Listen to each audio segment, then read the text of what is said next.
Struggling to find an instructor's background on Coursera?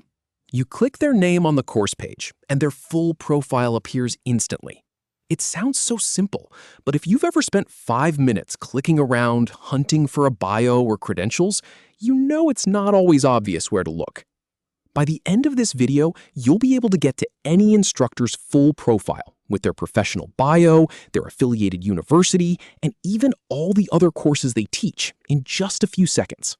In this quick tutorial, I'll show you exactly where to click to access any instructor's profile. We'll do it step by step, starting from the very beginning, so nothing gets skipped. And because this is based on official Coursera help documentation, you know it's the right way to do it. So, the first thing you want to do is head over to Coursera's website. Go ahead and open your browser and type in the usual address. This will take you to the homepage where you can search for any course you like. Don't worry if you don't have a specific course in mind. Any course with an instructor will work. Now, you need to select the course you're interested in. For this example, we're going to look for a course called Gen AI in Data Analytics. You can search for it in the search bar, or if you have a course you are already enrolled in, just find it on your dashboard. The key here is to get to the course's main page, where you see the description, the syllabus, and other details. Once you are on that course page, you are almost there. Now, this is the really important part. On the course page, look for the instructor's name.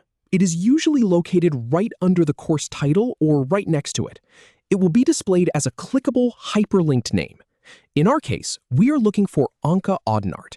Go ahead and click on that name. Do not look for a separate tab or a link in the footer. It is literally the name itself. When you click that name, you are instantly taken to their dedicated instructor profile page. From here, you can see their photo, their title, and a long professional bio. And here is the best part. You can scroll down a bit, and you will see a section that lists all of their other courses on Coursera. It is a fantastic way to discover more content from a teacher you really like. And that is all there is to it. You've gone from not knowing where to look to having the instructor's full background right in front of you. If this quick walkthrough helped you save some time, give this video a thumbs up. Thanks for watching, and I will see you in the next one.